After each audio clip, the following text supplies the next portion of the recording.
જય વિદ્યાર્થી મિત્રો, હું ધર્મેશ વાજા. કોન્સ્ટેબલની એક્ઝામ પતી ગઈ અને તમે બધાએ માર્ક્સ પણ ચેક કરી લીધા હશે. ઘણા બધાનું પેપર સારું ગયું હશે અને ઘણા બધાને થોડી નિરાશા પણ હશે કે પેપરમાં આટલી ભૂલ થઈ ગઈ, ઉતાવળમાં આટલા પ્રશ્ન ખોટા પડી ગયા.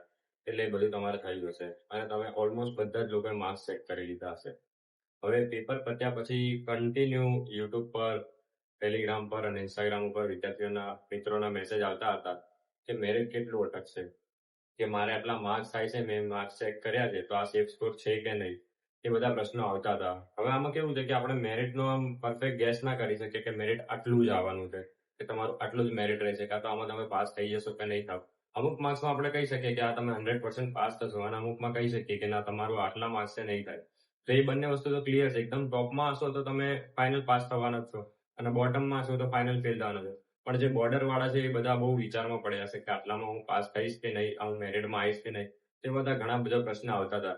તેનું આપણે શાંતિથી ડિટેલમાં એનાલિસિસ કર્યું છે અને ઘણી બધી બાબતોનું ધ્યાનમાં રાખીને એનાલિસિસ કર્યું છે. એવું નહીં કે ખાલી આયા અને અમુક આંકડા આપી અને જતા રહેવાનું છે. બધી હવામાં વાતો નથી કરવાનું. જે પણ બાબતોનું એનાલિસિસ કર્યું છે હું તમને કહીશ અને પછી હું તમને એક મેરિટનો અંદાજો આપીશ. અને હા, આ મેરિટનો અંદાજો છે ને એ આપણે ગઈ ભરતીને ધ્યાનમાં રાખી અને બીજી ઘણી બધી બાબતોને ધ્યાનમાં રાખીને કહીએ છીએ. એટલે એવું નથી કે આ ફાઇનલ જ રહેશે. તમને બી ખબર છે કે મેરિટમાં ઘણી બધી વસ્તુ પ્લસ માઇનસ થતી રહેતી હોય છે. તો મેરિટ ફાઇનલ તો તમારું આવવાનું છે ત્યારે તમને ખબર પડશે. પણ આ હું તમને એ સ્કોર આપીશ કે તેમાં તમે 100% સેફ હશો. એટલે મારા તરફથી બનતો પૂરો પ્રયાસ એ જ છે કે આ તમને પરફેક્ટ આપવાનો પ્રયાસ કરું, પણ છતાં બી તમને ખબર છે કે મેરિટ પ્લસ માઇનસ થઈ શકે છે. અને જો તમે ચેનલ પર નવા હો તો અત્યારે ચેનલને સબસ્ક્રાઇબ કરી દેજો. પહેલા હું તમને બધી વાતો કહીશ કે મેરિટના આંકડા કઈ રીતે ક્યાં જવાના છે. સૌથી પહેલા કહો ને તો તમને બોર્ડ ઉપર દેખાતું હશે કે આ શું લખ્યું છે. તો 2025ની વેકેન્સી છે અને 2026ની છે. આ મેં ખાલી બિન અત્યારીની જ લખી છે. મેઇન ટાર્ગેટ આપણો બિન અત્યારીના મેરિટનો છે એટલે મેં બિન અત્યારીની જ લખી છે. તો તમે આમાં એક વસ્તુ નોટિસ કરી શકતા હશો કે મેલની 1855 જગ્યાથી ગયા વર્ષે આ ફેર 1948 છે, એટલે એમાં 93 પ્લસ છે. ફિમેલની 913 હતી તે 960 છે, 47 પ્લસ છે. એટલે આમાં ઓલમોસ્ટ તમે ઉપર નાના નાના અક્ષર દેખાતા હશે કે બધા એટલે બધા બિન અત્યારીમાં સંખ્યા વધી છે. થોડી ઘણી તો થોડી ઘણી સંખ્યા વધી છે. જેમ કે ઓબીસીમાં 62 જગ્યા વધી છે, બાજુમાં ફિમેલમાં 30 જગ્યા વધી છે, બધામાં થોડી થોડી જગ્યા વધી છે. એટલે આના પર તમે શું કહી શકો કે જગ્યા વધી છે તો મેરિટ એકદમ હાઈ ના જાય, થોડું મીડિયમ લેવલમાં રહે. કે તમારે વેકેન્સી વધારી છે તો સીધી વસ્તુ છે કે મેરિટ થોડું ડાઉન જાય. પછી બીજી વસ્તુ એ છે કે હમણાં હાલમાં ઘણી બધી એક્ઝામો નાની મોટી લેવાઈ ગઈ છે. રેવન્યુનું ખાસું મોટું લોકોનું જોઈનિંગ બી થઈ ગયું છે. એના સિવાય લગભગ શિક્ષકોની બી એક્ઝામ પતી ગઈ હતી અને એ લોકોનું બી જોઈનિંગ થઈ ગયું છે. તો આ બધા જે તમારા કોમ્પિટિશનમાં હતા ને એ લોકો એક્ઝામમાંથી બહાર નીકળી ગયા છે. એટલે આમાં શું તમારે ફાયદો થાય કે તમે જે ખાલી ખાખી વાળા છો ને એટલા લોકો જ એની અંદર રહેશો. એટલે આ બીજી વસ્તુ છે કે તમારે મેરિટ આના લીધે બી તમારું મેરિટ હાઈ ના થઈ શકે. એક વાત આપણે કરી કે સંખ્યા વધારે છે એટલે તમારું મેરિટ મીડિયમ રહી શકે. પ્લસ બીજી વસ્તુ એ છે ત્યાં તમે ઘણા બધા લોકોને જોબ મળી ગઈ એટલે બી તમારું મેરિટ મીડિયમ રહી શકે. અને સૌથી મેઇન વાત કે જ્યારે મેં એક્ઝામ આપી હતી તમને ખબર હશે 2025ની એક્ઝામ, ત્યારે 2025ની એક્ઝામમાં 2024ના એપ્રિલમાં નોટિફિકેશન આઉટ થઈ હતી અને લોકોએ ત્યારથી તૈયારી ચાલુ કરી હતી. અને 1.5 થી 2 વર્ષ તૈયારી કરી અને અમે 140-39 માર્ક્સ લાવ્યા હતા અને ત્યારે અમે ટોપ 500-600માં હતા. હવે તમે વિચારો, અમને લોકોને 1.5-2 વર્ષનો ટાઈમ મળ્યો ત્યારે અમે એટલા માર્ક્સ લાવી શકતા હતા. હવે તમને લોકોને માત્ર 6 મહિનાનો ટાઈમ મળ્યો છે. 3 ડિસેમ્બર આસપાસ નોટિફિકેશન આઉટ થઈ હતી અને 15 જૂને તમારા લોકોની એક્ઝામ લેવાઈ ગઈ, 14 જૂને. તો તમારી જોડે ખાલી 6 મહિનાનો જ સમયગાળો હતો અને ખાસા બધા સ્ટુડન્ટ આમાં નવા હશે. તો 6 મહિનામાં પૂરતી તૈયારી ના થાય તમને બી ખબર છે. એટલે આમાં તૈયારી કરી અને સારા માર્ક્સ લાવનારા લોકો કોણ હશે? જે પહેલેથી તૈયારી કરતા હશે. એટલે આ વસ્તુ બી બની શકે. એટલે મેરિટ તમારી એકદમ હાઈ ના જાય. તમારી જોડે સારો એવો સમય હોત તો લાસ્ટ ટાઈમની જેમ મેરિટ હાઈ જાય. પણ અત્યારે બહુ ઓછો સમય મળ્યો છે એટલે પૂરતી તૈયારી નહીં થઈ હોય. અને પાર્ટ બીમાં મેં જોયું છે સારા લોકોને પાર્ટ બીમાં બહુ ભૂલ પડી છે. જેમ કે આધાર કાર્ડ વાળો પ્રશ્ન હતો એમાં 1947 આવે એ બી લોકોને ખબર નહીં પડી. કારણ કે એક્ઝામનું પ્રેશર જ એવું હોય. એટલે આ બધી બાબતોને ધ્યાનમાં રાખીને એમ ના કહી શકીએ કે મેરિટ એકદમ હાઈ જશે. અત્યારે લોકોને એવું જ લાગતું હશે કે પેપર સાવ સહેલું હતું, ગઈ ફેર કરતા સહેલું હતું એટલે મેરિટ હાઈ જવાનું છે. તો એટલું બધું હાઈ નહીં જાય. હવે હાઈ જવાનું ખાલી એક જ માત્ર કારણ છે શું? કે ગઈ ફેરે વ્યાકરણના 10 પ્રશ્ન હતા અને આ ફેરે સીધા ફકરાના પ્રશ્ન હતા. મેં પોતે બી પેપર સોલ્વ કર્યું છે. એટલે જો તમારી વ્યવસ્થિત તૈયારી હોય ને તેમાં 20માંથી 20 આવે.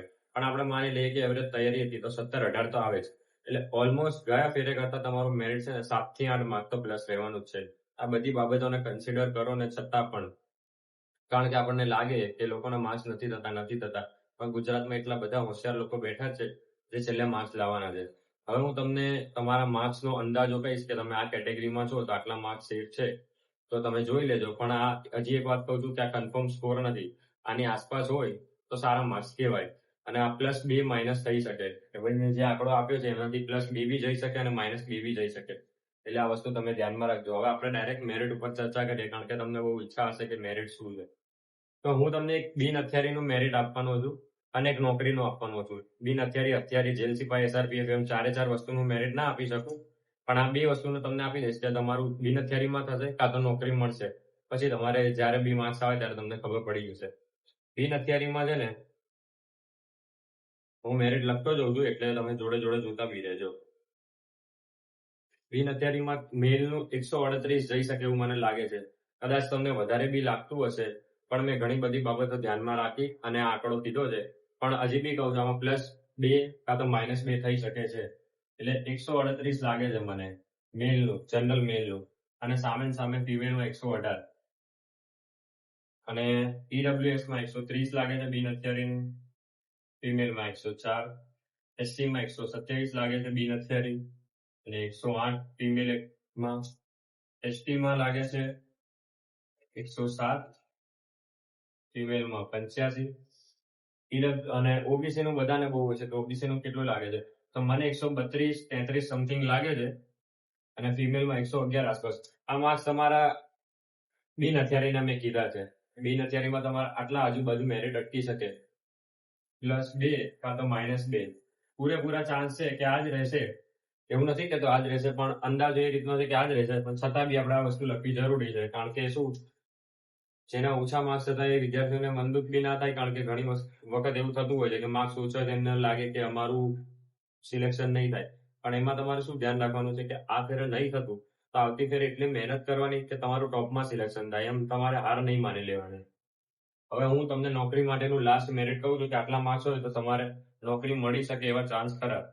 જનરલમાં મેલમાં નોકરી માટે 126, ફિમેલમાં 102, EWSમાં 124, ફિમેલમાં 85. ફિમેલમાં ઓછું છે, કારણ કે ફિમેલમાં લાસ્ટ ટાઈમ બી EWS નું નોકરી માટે ઓછું જ હતું ફિમેલનું. SC 121 નોકરી માટે, ફિમેલ 101, ST માટે 86, સામે 84-85 સમથિંગ. અને OBC માટે નોકરી માટે 125, 101. આ જે માર્ક્સ છે ને એ આની ઉપર તમારા હોય ને તો સેફ સ્કોર છે. આની ઉપર હશે તો તમને કોઈ બી પોસ્ટ મળવાની છે, ટૂંકમાં તમને ખાકી મળવાના ચાન્સ પૂરેપૂરા છે. અને આ બાજુના માર્ક્સ છે એ મેં બિન હથિયારી માટે લખ્યા છે. જો તમારા માર્ક્સ આની આસપાસ થતા હોય તો તમે કોમેન્ટ કરીને જરૂર જણાવજો, જેથી મને બી ખબર પડે કે આપણી સાથે જોડાયેલા મિત્રોના કેટલા માર્ક્સ થાય છે. અને બીજી વસ્તુ તમને એમ કહેવાનું છે કે તમે તૈયારી બંધ ના કરી દેતા. આ ભરતી પતી ગઈ, હજી બી તમારી જોડે ઘણો બધો સમય છે ટ્રેનિંગમાં આવવા માટે, 1 વર્ષ લાગી જશે. તમે તૈયારી સાવ બંધ ના કરી દેતા.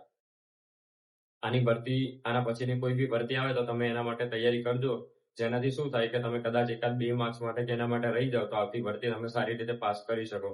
અને આપણું બીજું પ્લાનિંગ એ બી છે કે આ ભરતીમાં જે બી લોકો રહી જાય છે ને, તો નેક્સ્ટ ભરતીમાં એમને સ્ટેપ બાય સ્ટેપ શું કરવું, ફૂલ્લી ગાઈડન્સ વાળું એક પ્લાનિંગ આપણે બનાવવું છે.